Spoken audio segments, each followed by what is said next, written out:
Este programa é livre para todos os públicos. Na quarta-feira de cinzas, eu falava para vocês que nós precisamos viver essa quaresma como se fosse a última quaresma da nossa vida. E eu dizia, pode ser que nesses 40 dias o Senhor possa nos chamar. Porque é uma coisa também que nós não pensamos, Nós sempre achamos que nós vamos viver até não sei quando. Nós não pensamos no dia da nossa morte. E eu repito, você precisa viver essa quaresma como se fosse a última da sua vida. E o tempo da quaresma é um tempo onde Deus está nos dando mais uma chance para ver se nós nos convertemos. Porque nós vivemos neste mundo como se Deus não existisse. Nós vivemos nesse mundo como se nós não fôssemos prestar contas a Deus dos nossos atos um dia. E por causa disso, por nós não pensarmos que um dia nós iremos ao encontro de Deus, nós vivemos nesse mundo de qualquer jeito. Aí nós damos razão para pecar, nós erramos, nós não queremos saber de Deus, ou só queremos saber de Deus nos momentos que nós necessitamos.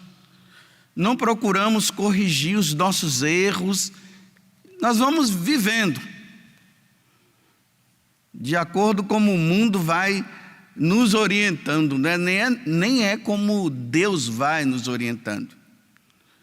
Então esse tempo é um tempo de você começar a se perguntar se você está levando a sua vida com seriedade diante de Deus. Se você está seguindo os mandamentos como Ele está pedindo. E o que é que você precisa mudar? Porque de repente você pode estar num estado de pecado,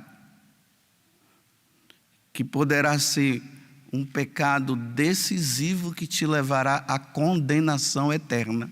Ou seja, poderá te levar para o inferno um dia, e você está nadando em cima desse pecado, e ainda você diz assim, mas todo mundo faz?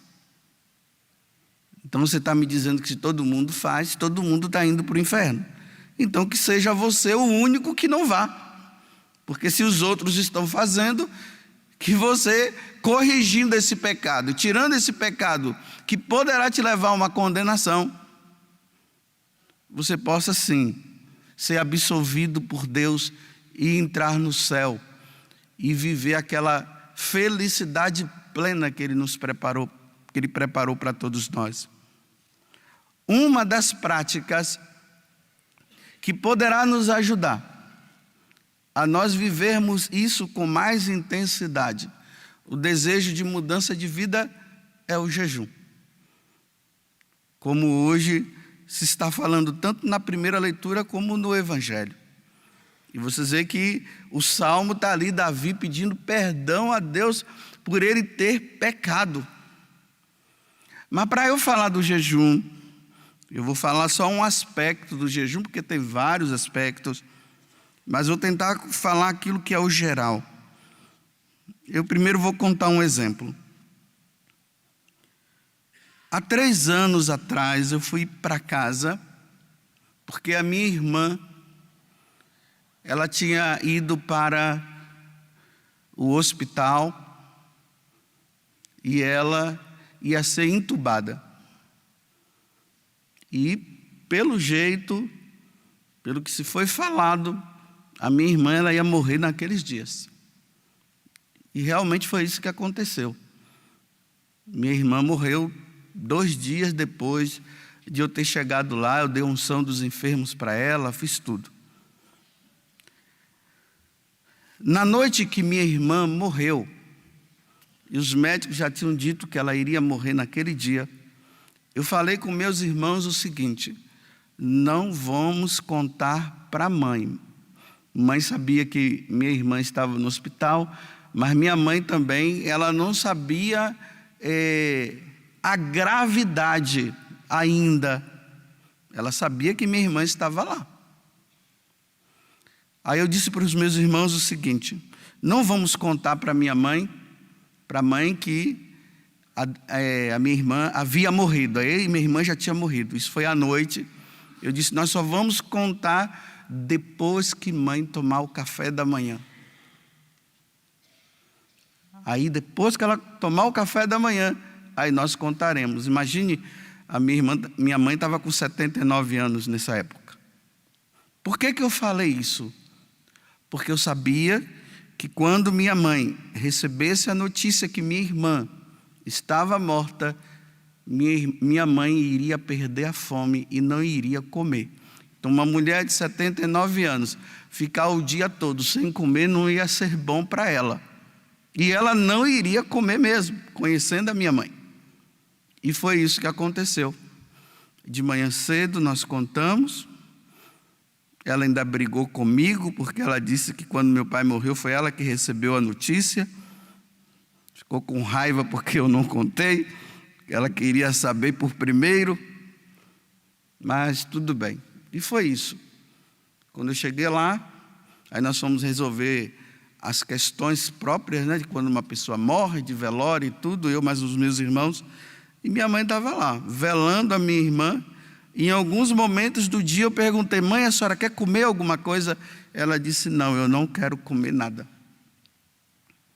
Eis aqui o espírito principal do jejum. Na sexta-feira, todos os filhos de Deus lembram a morte do seu filho, a morte de Jesus Cristo. Está ali, olha. Ali atrás está ele, né? A imagem dele crucificado. Naquela quinta-feira santa, depois da última ceia, Jesus ele sai do cenáculo e ele vai em direção para o Monte das Oliveiras, e ali começa o suplício dele.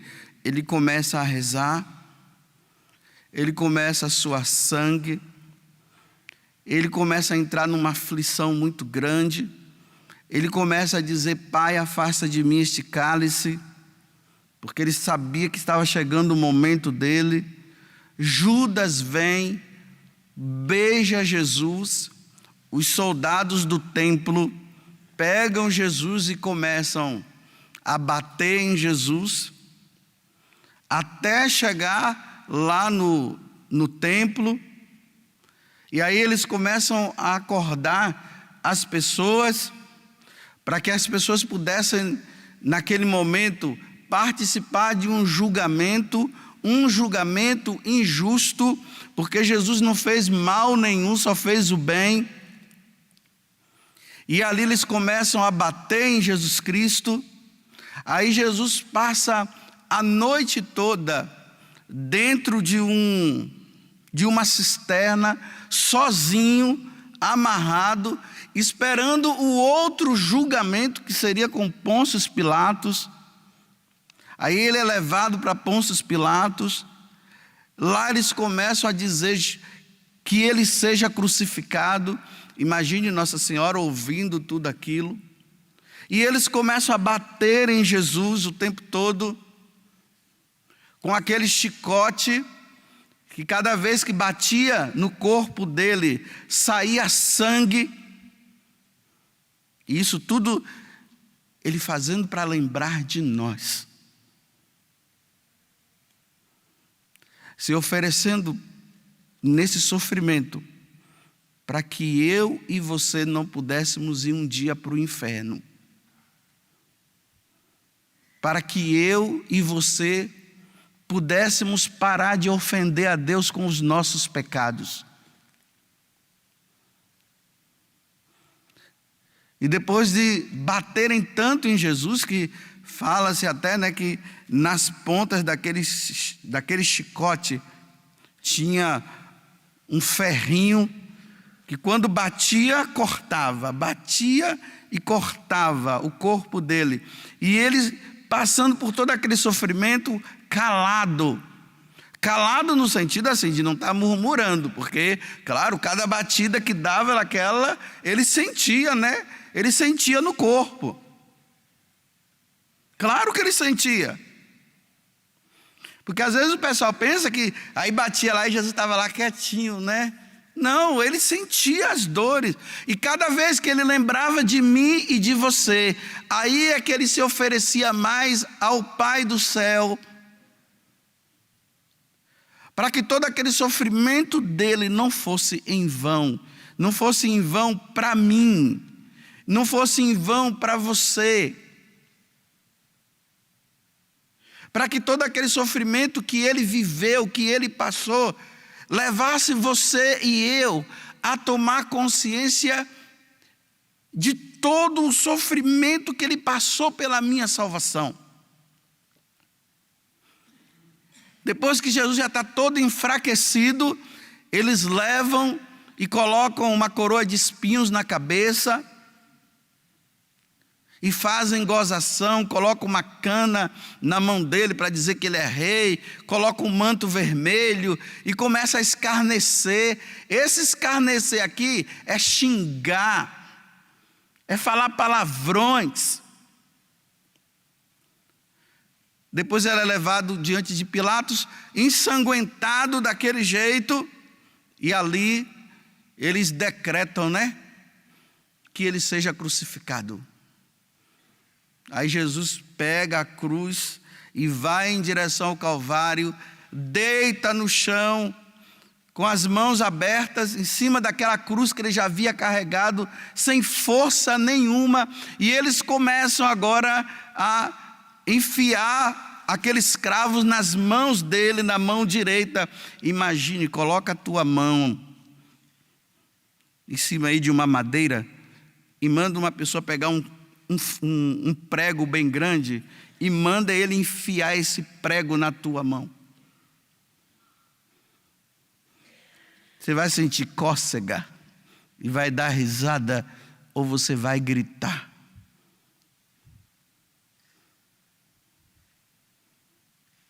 E depois na mão esquerda. E depois nos pés. Olha ali, olhem de novo aqui, os da direita aqui, os da esquerda, não dá, mas os que estão aqui no centro, olha de novo lá para trás e vê aquela imagem de Cristo crucificado. E depois de meio-dia até as 3 da tarde,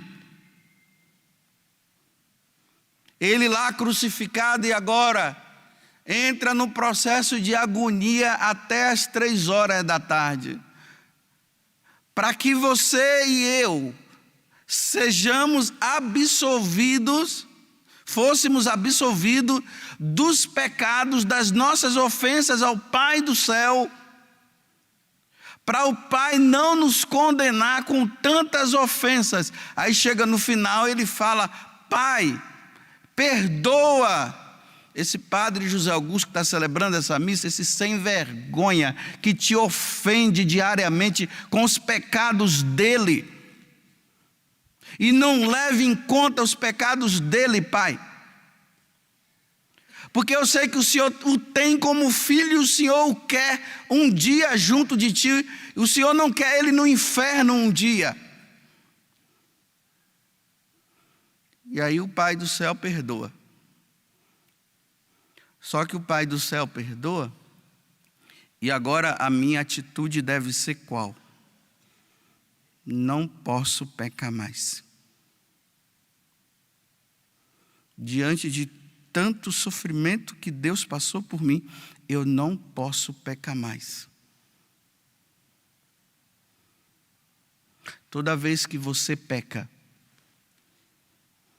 e toda vez que eu peco, você está dizendo para Deus: eu não estou nem aí pelo sacrifício do seu filho, e vou continuar pecando sim. Aí o diabo se alegra, porque o diabo quer ofender a Deus, mostrando o meu pecado, e o diabo vai dizer: está vendo aí, olha, ele não está nem aí, olha, ele serve mais a mim do que a ti. Toda vez que ele peca, ele me serve, o diabo está dizendo. Toda vez que você cai no pecado, toda vez que você dá razão para pecar, você está servindo ao diabo e está abrindo a porta, está reabrindo a porta do inferno que foi fechada, para você um dia ir para lá.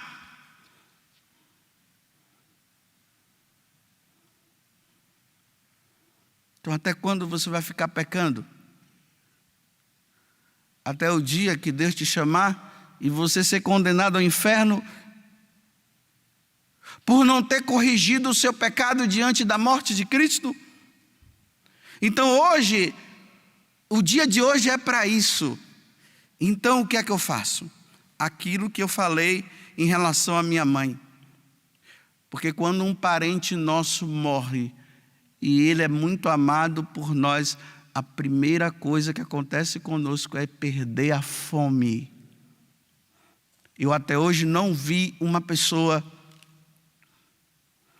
uma mãe que tenha perdido um filho, ou um filho que tenha perdido um pai, ou vice-versa, que tenha perdido um avô, um parente muito próximo, que diante do caixão do filho ou daquele parente estivesse comendo hambúrguer, estivesse fazendo festa, estivesse comendo carne ou sabe lá o quê, como se nada tivesse acontecido. A primeira coisa que acontece é a pessoa perder fome, a fome. Então hoje é um dia de nós abstermos de comer. Para quê? Para que nós tenhamos mais tempo para pensar na morte de Jesus. Então hoje nós precisamos colocar na nossa frente tudo isso que eu acabei de narrar. E durante o dia meditarmos isso. Porque na hora que se come, na hora que enche a pança, não se dá vontade de rezar coisa nenhuma. Então realmente, eu pergunto, se você não jejua numa sexta-feira, é porque você não entendeu nada. Por isso que no Evangelho Jesus está dizendo para os apóstolos, quando o noivo está no nosso meio, aí todo mundo está alegre, mas vai chegar um dia em que eles vão jejuar. Qual foi o dia que eles jejuaram? Qual foi o dia que eles não comeram? Foi justamente no dia em que Jesus passou por todo esse sofrimento que eu acabei de contar agora. Mas nós somos insensíveis, nós não temos sensibilidade. Nós vemos Jesus crucificado e nós não estamos nem aí. Nós olhamos para Nossa Senhora das Dores, como está ali, olha. Tem o título de Nossa Senhora da Piedade, mas é Nossa Senhora das Dores. Nós olhamos para uma imagem dessa onde a mãe dele está ali com o filho dele morto, aquele que ela deu para morrer por nós, ele morto. A gente olha e não está nem aí, a gente fica pedindo, Senhor, Nossa Senhora, me cura do meu dedo, faz isso, faz aquilo, mas não entramos na dor do padecimento da mãe, que sofreu tanto naquela sexta-feira. Aí quando nós entramos nesse clima, aí nós vamos corrigindo os nossos vícios. Aí nós vamos parando de pecar.